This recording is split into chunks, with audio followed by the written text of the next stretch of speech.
So President Lee of Korea met Mr. Trump. Yeah. And I want to share some thoughts of this. As you guys know, Yeji's a Korean national, and it was actually, in my opinion, a big success. So Yeah, it was really impressive. yeah. We say, cook someone. Cook Oh, someone is yeah. how to, handle the person, right? So our president really know how to cook Yeah. Trump. And you were mentioning that President Lee had talked about this like years ago. Like 8 years ago when he was like not the president, right? Right. So there's an interview Because he's been in that politics a long time. yeah. So that's why So they're I don't know what the TV show they asked about how to talk to Trump, and he said he even means I studied about him, how to negotiate with him, Right. how to make how can I say basically how to negotiate with him. So he's been studied a long time. The joke that we would say in English, you would say whisperer, like if you can whisper in someone's ear. So you could say, Lee is the Trump whisperer or the idiot whisperer, or however you want to call it. But if you guys haven't seen the last video we did on this, please check it out. And we're sharing more thoughts. The first I thought was fascinating was the gift situation and the whole pen thing. So what's going on? Korea brought gifts for the USA.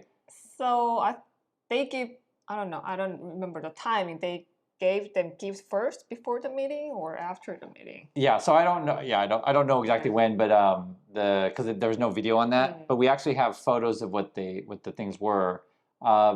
Basically, Korea made custom things, right?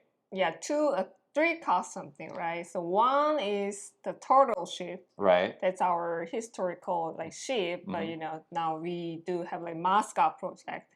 So I think it's related. Yeah, what we're talking about is shipbuilding. It was Make America Shipbuilding. Yeah. Okay, great again. So they made and basically it was gold, as you can see from the picture. Well, it's not 24K pure gold, but it's gold color. So that's a traditional Korean ship. Yeah. There was also a couple hats. For Melania and Trump. So I think maybe the white one's for Melania, I guess, and the red one's for Trump. And then also like a putter. Putter, yeah, custom made putter. They say it's the height, the Trump's height, and Oh, funny. Yeah, it makes sense. So the reason why I mentioned this stuff, and I told you guys in the first video, Korea really did their homework, right? For what would be an appropriate gift, cowboy hat, like literally a custom golf club, and then the ship that was also, and all the stuff was custom made. Yeah. Yeah, and there was additional gift, right? Yeah, so that one was kind of a funny one. If you watch the video, basically you have to sign the guest book, right? And President Lee spent a really long time signing the guest book. So they're basically trying to bait in the Trump of oh, what's that pen? I really like pens, right? So according to I don't know, the news said the guest book paper is very thick and kind of coated. Okay. All pen doesn't work with that. Right.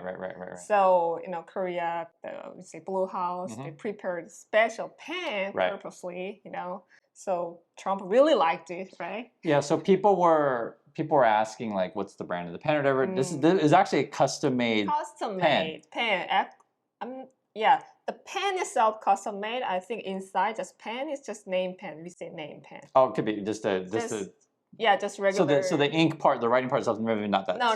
Yeah. But it was a custom made. Pen case is the special. Understood. Yeah, it was custom made. And so the funny thing is, after that, in Korea, the pen stock is going up. Pen company. True story. It was up 16% today. So the question is, we're talking about buttering up Trump, and you give all this custom things. What is the psychology behind giving them gifts? So actually, the Trump said, "Oh, are you gonna take that?" And no, you can have it, right? So the President Lee gave him a pen, but before they leave the room, that he mentioned, I saw in Japan that you gave some photo book to Ishiba, right? Yeah, so there was Trump likes to give out the photo of when after he's freedom thing, when after he was we could say almost got shot. So that was in Butler, Pennsylvania, if you guys know. So he was basically asking, "Oh, I heard you like to give out photos. So basically, you're saying you gave a photo to Japan. We'd like to photo So also." I like to get one too. So I think psychologically that not just I just give you things, you should give me something. Right.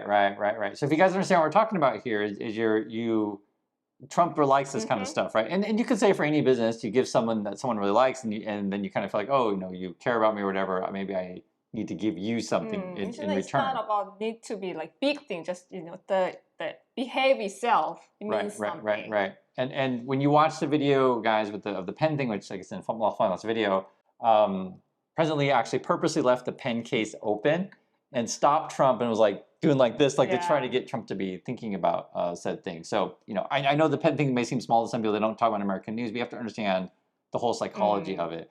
And then you have to understand, which a lot of people don't know, is that President Lee usually doesn't like talk in these ways to other people. I think they simulating, like all kinds of ways.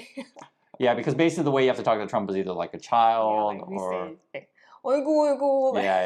or anyone who has to deal with like an elderly grandparent, right, or a pet. Like so, some people are saying the way that Lee was talking to Trump is like walking the dog kind of situation. Like you have to talk to because if you have pets, you're like, okay, come on, we want to go now, but you're not mean to your dog. You just like get your dog to do what you need to do. Now, what's fascinating is that there was actually a lot of Korean business people that came, and they had like separate conferences outside of this, White House meeting.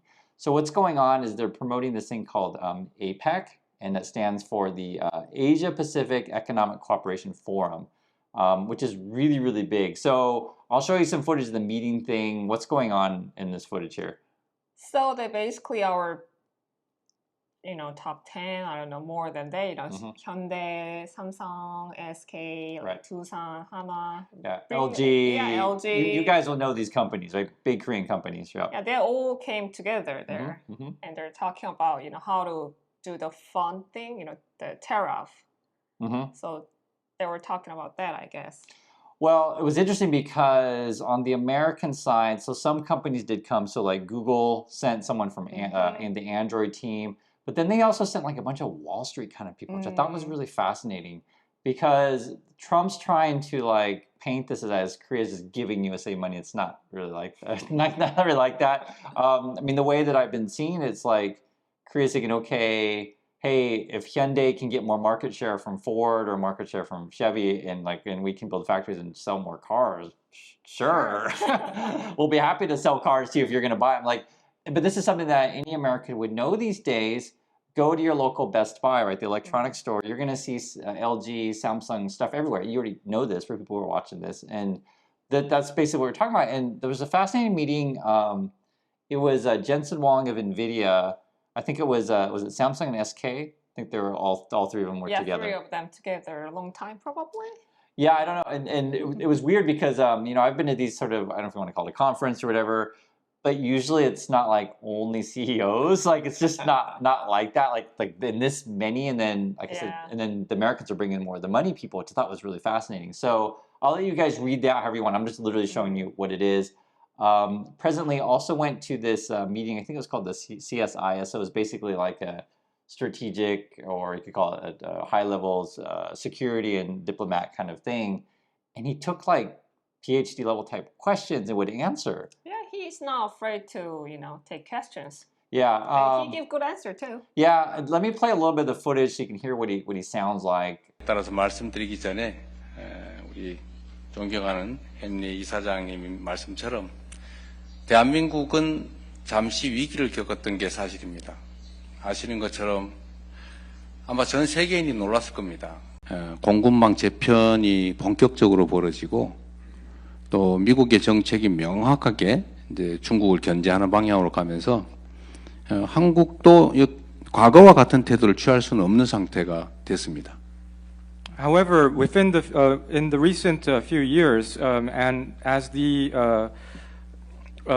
confrontation between the liberal democratic community and the community led by China, the competition has become fierce, and the supply chains are being readjusted accordingly. It's no longer possible to maintain. Just wanted to hear his voice, and like you can see, like the guy's a pro. I mean, it's just so impressive to have this person represent Korea. And for those of you who don't know, because there's some people who are younger, right? But for older people, like you should have some sort of concept that Korea didn't used to be this kind of standing where you'd have like, you know, these major companies and, you know, economy that's growing, and then this forum thing where multiple countries are going to come to Korea. So basically there's like, hey, because the way Trump has been painting it is all these people are doing business in the USA, but any good business is really win-win, right? And so then essentially what the Koreans are doing is they're promoting of like, hey, come to Korea and do business also. So Korea is using this opportunity as like a big advertising thing to do business in Korea. Like, hey, we're open for business. So and they're doing it in a much more respectful way. The thing that I was impressed with was like, so you have all these high-level CEOs, and then when President Lee came in, like everyone's like, hey, I want to, you know, say hi to President Lee or whatever. But it was even the I don't know, the one. What's that? The company who owns the baseball team. Was that us or you guys? You guys. Us so guys? he even made a, you know, President Lee's jersey. Oh, okay. Yeah, because we saw the jersey thing. I wasn't sure who gave him a jersey. Yeah. And it was actually kind of funny. Before making this video, we went through all the footage, and we're just really curious. All the CEOs of different people that were there. It's really a lot. Like, it says 21. well, that was at the round table. Yeah. But it looked like more in later. there. Yeah. It's because you don't. I mean, yeah. It was really well done. What's that? Yeah. So I want to go back to actually the pen thing. Yeah. So they had a press conference, right? After that, they had a private luncheon. Oh, right. So I think after the Trump got the pen, right? Right. But I'm sure that he would try to use it. Yeah. So he gives signature everyone's menu. Yeah, that was kind of weird. So I want to use. Oh, I can signature. Yeah. I want more. So, and like there's a picture of it. So he cannot use it, you know, when the official the time because it's on our flag. Yeah. We kind of weird to use like a Korean branded pen to sign all the American stuff. But yeah, it looks like Trump really liked the gift, and it's kind of funny because for the people on the Korean team who literally came up with custom ideas to, you know, make Trump happy, that's what it was. Give him a pen, and I think it worked, I guess. Yeah, so I think other countries are like, oh crap, Korea's like up in their game, and you have to understand this because I just want to say, so some Koreans will say, oh well, Korea's bowing down, etc. It's not like that. No, it's all prepared, and it's all about detail. Yeah. Because you have to understand this, guys. Flattery costs you nothing, right? You can say nice words. Oh, what a great gold room! It costs you nothing. Yeah, right? Even President Lee say, I do everything to get, you know, get the benefit for our country. Oh, right? absolutely. I'm so proud, and I thought the custom gifts were really well done, and then it was kind of funny. So Trump didn't really have much stuff to give back, right? And he kind of feels guilty. So like, evidently, I think they took the Korean staff to the gift shop. Yeah. White gift shop. So everyone, the White House gift shop. Yeah, to choose whatever you want, and I give you, you know, signature gift. So, you know, it kind of shows where the USA is at, basically, and just to reiterate so you understand it, you know, the Koreans bring real business to, and then Trump's like trying to sell his like home shopping network crap. Oh yeah, then there had a, you know, the press meeting. Did you see the like Rubio's face? Oh right. She's like, oh, they know that. Yeah. They know how to cook Trump. I think Rubio's not stupid. I think he can see it, and then. So both Lutnick and Vance aren't stupid. They just pretend to be because whenever Trump would make a joke, they're like, it is what it is. So that's why, you know, Korea team, they wanna, we say hotline, talk to White House. Oh right. So the secretary purposely said that, you know, they choose the Susie to be a hotline. That's Susie Wiles. So that would be like the chief of staff of Trump. So she's the only one who can really talk, right? Right. So that was not actually not the Lutnick, not the Rubio. Yeah. That was really smart because if you guys know this, so like if someone says, hey Korea, pick your contact person, who do you want it to be? They literally pick that person. Yeah, you don't want to talk to Besson or Lutnick. No. Right? It's because Susie's the one was basically she's kind of like the White House counselor. You could use babysitter. You could call her mother, whatever. She keeps all the brats in line over there. Essentially, is what that's what. And that's for many chiefs of staff. They just like kind of get everyone going. You call it an office manager, coordinator, whatever. No, that was really, everything was just really well prepared. So just wanted to give you guys like a different perspective that you wouldn't hear in the American news. And I had a feeling they'd be prepared, but I didn't know they would be this prepared. Smart, yeah. Yeah, and the whole pen thing. Watch my prior videos. See the footage for yourself. You'll see it's like just like walking the dog, effectively, and that's what's going on. So do appreciate your time, everyone. Thanks for watching, and we'll catch you on the next video. So Bye.